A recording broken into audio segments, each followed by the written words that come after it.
A mulher que foi traída e escolheu perdoar. Uma história de fé, dor e redenção.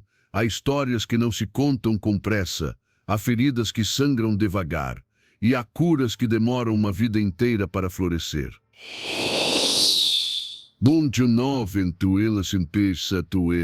Esta é uma dessas histórias. A história de Helena, uma mulher comum que descobriu, no vale mais escuro de sua existência, que a fé não é ausência de dor, mas a coragem de atravessá-la com Deus ao lado. Deixe-me levar você até ela. O começo, quando tudo parecia perfeito, Helena tinha 37 anos quando seu mundo desmoronou. Até então, sua vida era como uma canção suave, não perfeita, mas harmoniosa. Casada há 15 anos com Ricardo, ela construíra um lar cheio de risos, orações na mesa de jantar e sonhos compartilhados. 2 filhos, Miguel e Sofia, preenchiam os dias com correria, bagunça e aquele amor que só quem é mãe conhece. Ela trabalhava como professora de música numa escola do bairro. Ricardo era gerente de vendas, sempre viajando, sempre ocupado, mas sempre presente nas datas importantes. Ou pelo menos era isso que Helena acreditava.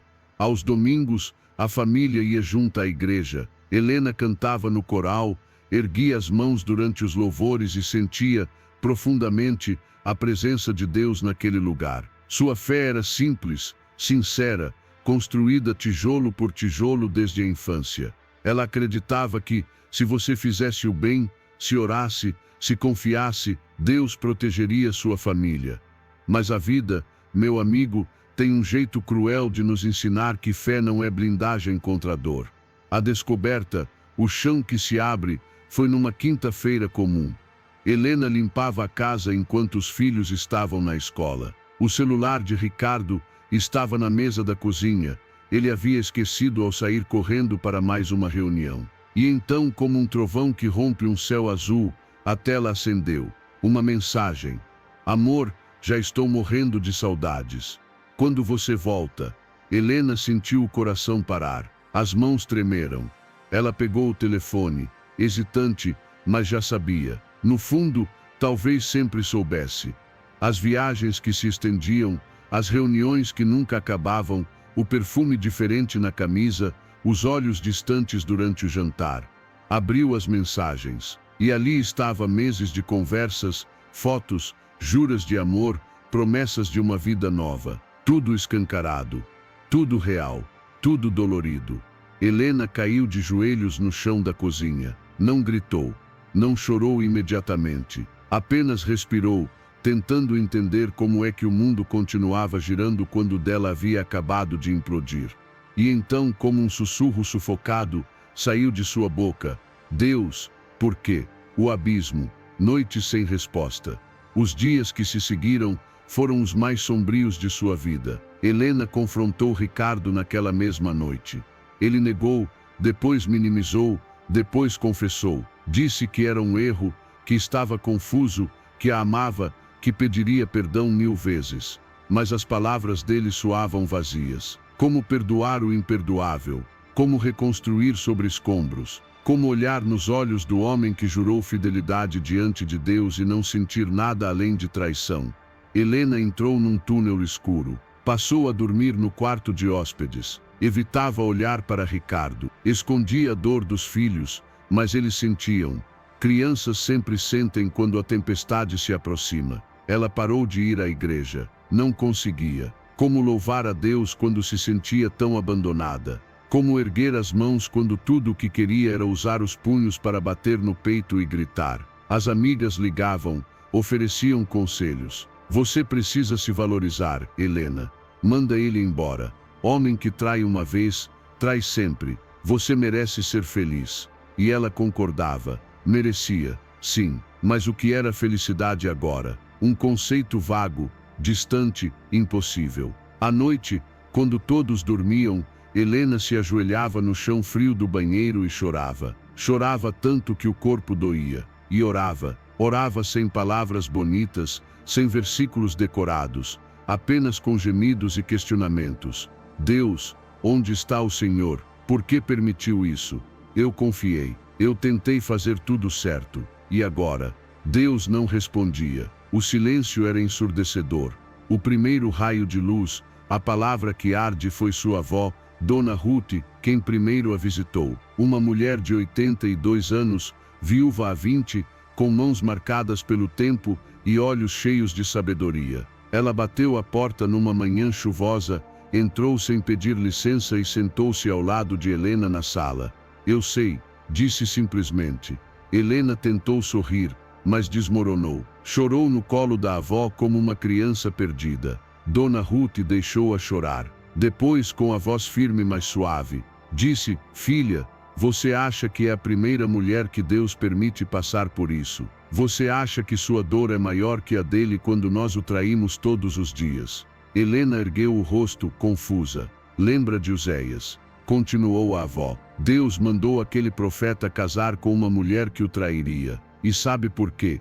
Para que ele entendesse na própria carne o que é amar alguém que não te corresponde. Para que ele sentisse o coração de Deus quando Israel se prostituía atrás de outros deuses. Mas eu não traí Deus, protestou Helena, a voz embargada. Não? A avó segurou suas mãos. Quantas vezes você colocou sua segurança em Ricardo, e não em Deus? Quantas vezes sua felicidade dependeu mais do casamento do que da presença do Senhor? Minha filha, Deus não causou essa dor, mas Ele vai usá-la para te libertar de ídolos que você nem sabia que tinha. As palavras ardiam, doíam, mas também acendiam algo. A escolha, o caminho mais difícil.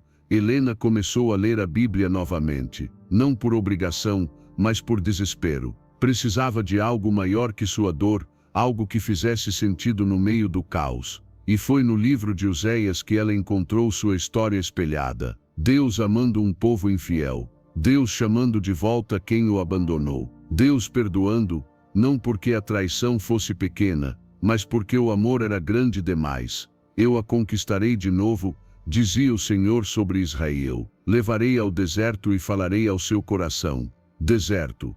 Era exatamente onde Helena estava. Uma manhã, 3 meses após a descoberta, ela acordou com uma clareza estranha. Não foi uma voz audível, não foi um sonho místico. Foi apenas um peso no peito, uma certeza inabalável. Você precisa perdoar. Não, ela gritou para o teto vazio. Eu não consigo.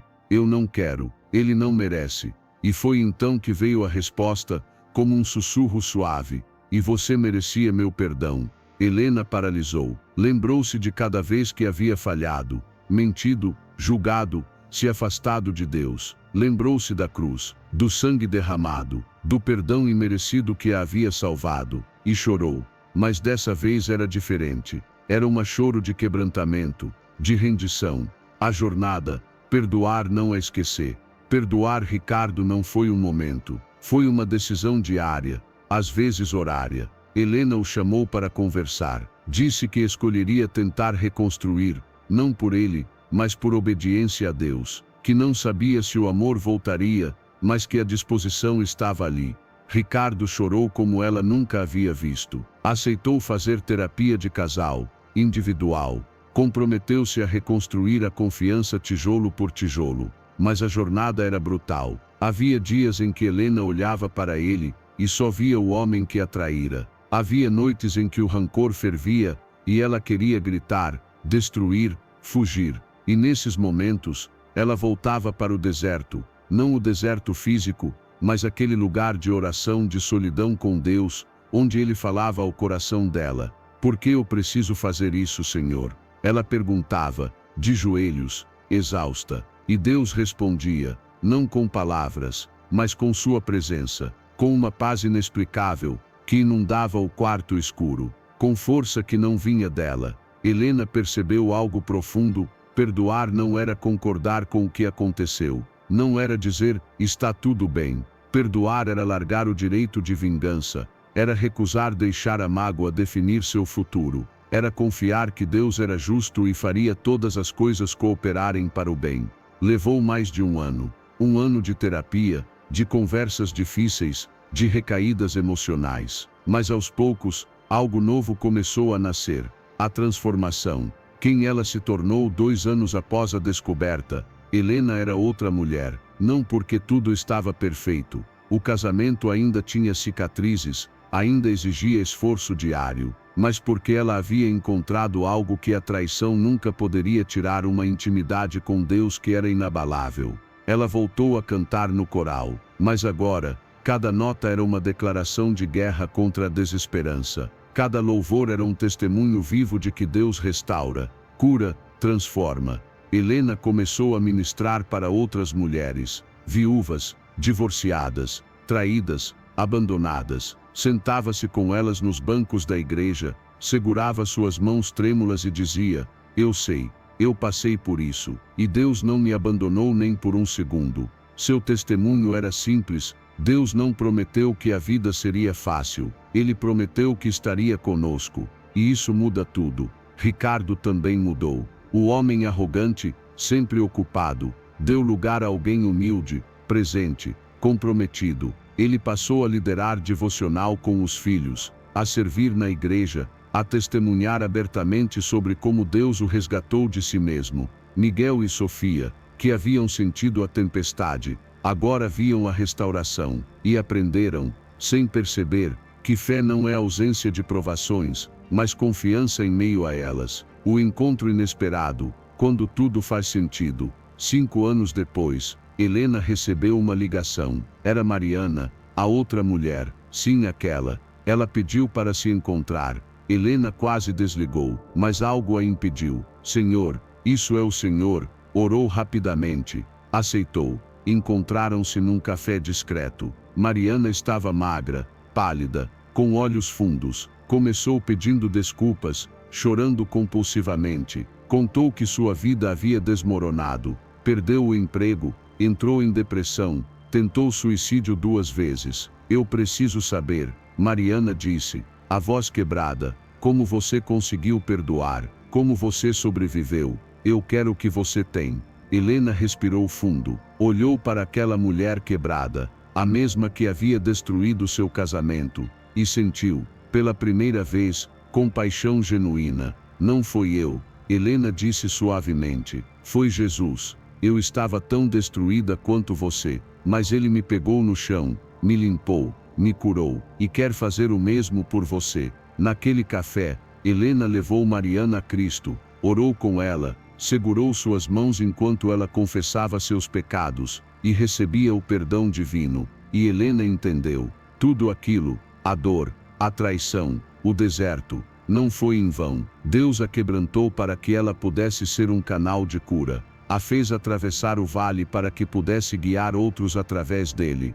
A lição fé que transforma. Hoje, Helena tem 45 anos. Seu casamento não é perfeito, mas é real, construído sobre a rocha. Seus filhos são jovens adultos que conhecem a Deus não por teoria, mas porque viram seus milagres em casa. E Helena sabe, com cada fibra do seu ser, que a fé não é um talismã contra a dor. Fé é a certeza de que, quando o chão se abre, Deus está lá embaixo para nos pegar. Fé é escolher perdoar, quando tudo grita por vingança. Fé é acreditar que o Deus que ressuscitou Jesus pode ressuscitar casamentos, esperanças, sonhos. Ela aprendeu que Deus não desperdiça nossas dores, Ele as transforma em propósito. Nossas feridas viram cicatrizes que curam outros. A mensagem final: se você está no deserto agora, se a traição dilacerou sua alma, se o perdão parece impossível, ouça isto: você não está sozinho. O Deus que fez o sol nascer esta manhã, é o mesmo que pode fazer luz brotar no seu caos. O Deus que nunca desistiu de Israel, que perseguiu seu povo infiel com amor incansável, esse mesmo Deus está perseguindo você agora. Perdoar não é fraqueza, é a força mais sobrenatural que existe. É dizer não ao ódio, não à amargura, sim à vida que Deus preparou. É confiar que Ele transforma todas as coisas, até as mais dolorosas, em propósito eterno. Helena escolheu perdoar, não porque era fácil, mas porque sabia que Deus é fiel, e nessa escolha, encontrou não apenas a restauração de um casamento, mas a descoberta de quem realmente é em Cristo, uma mulher vitoriosa, curada, transformada. A jornada dela continua, a sua também, e em cada passo, lembre-se, a fé em Deus não nos poupa das tempestades, mas nos ensina a dançar na chuva sabendo que o sol voltará a brilhar, e ele sempre volta, sempre, porque eu, o Senhor, não mudo. Por isso vós, ó filhos de Jacó, não sois consumidos. Eu os purificarei como se purifica a prata, eu os refinarei como se refina o ouro. Malaquias 3, 6, Zacarias 13, 9.